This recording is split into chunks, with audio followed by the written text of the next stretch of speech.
Hey there, this is Dr. Vax at the Dr. Vax channel, and we're going to do something completely different today. We're going to go behind the scenes and see how the sausage is made. Behind me, all of the noise and racket is I have 3 of my 4 3D printers running, working on builds that I need for upcoming videos. Okay, stay tuned and let's learn something together.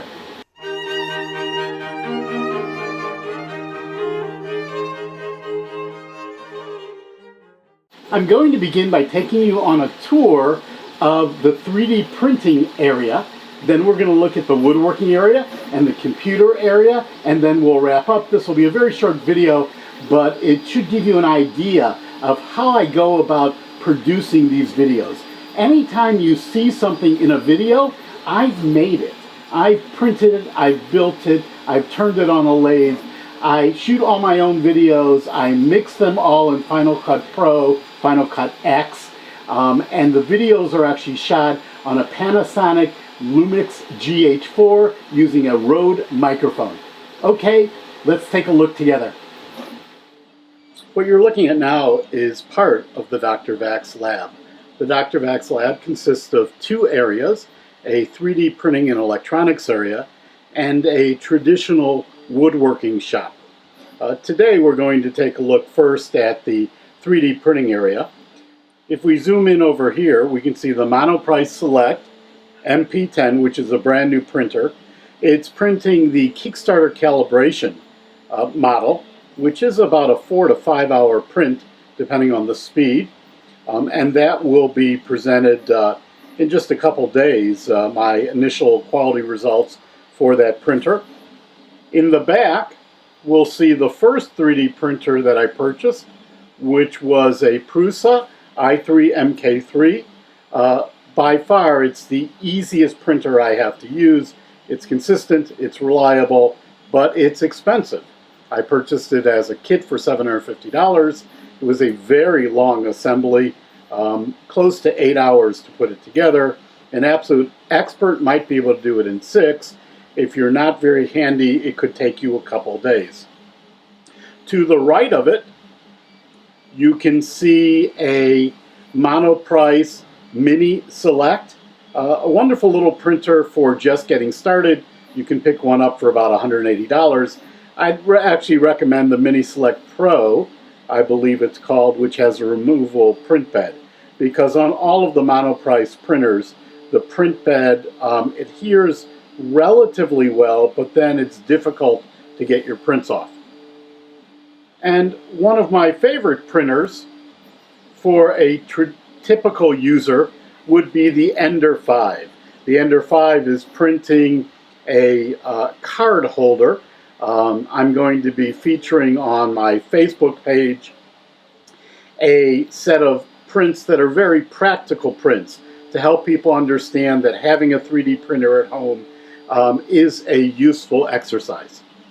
If we continue to the left here, we'll see a variety of tools and shelves that I use for keeping track of the various things you need. You'll notice in the front there a bottle of 90% alcohol that I use for cleaning the print pads. Next to it, a bottle of Windex that I use when I'm printing PETG. I believe it's important to have the right tools.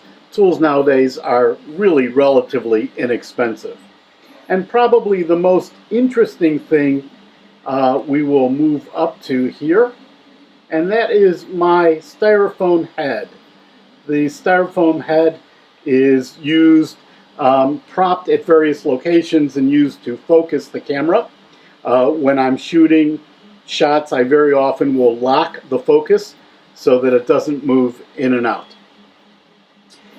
On the top of the shelf, if we zoom in here, you'll see various electronic components. Those will be used for some upcoming Dr. Vax X episodes on an introduction to electronics. Now we're looking at an area just to the right of the printer farm. This is my computer workstation area. I'm a Mac guy. I do have a very, very slow, very inexpensive Windows laptop that I use when I need to use a piece of Windows software temporarily. You'll see my main iMac and my monitor. To the left of that is my electronic workspace, soldering iron, silicon mat, other things I use for electronics, and this is one of the areas I often use for filming videos. Okay, now I'm going handheld using the mic and the camera. Sorry if the sound changes a little bit. This is my woodworking shop.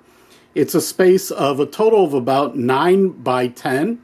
I've squeezed a miter saw in, a pen lathe, and then if we turn to this side, you'll see that I have a drill press, a sander, and next to it, I have a bandsaw.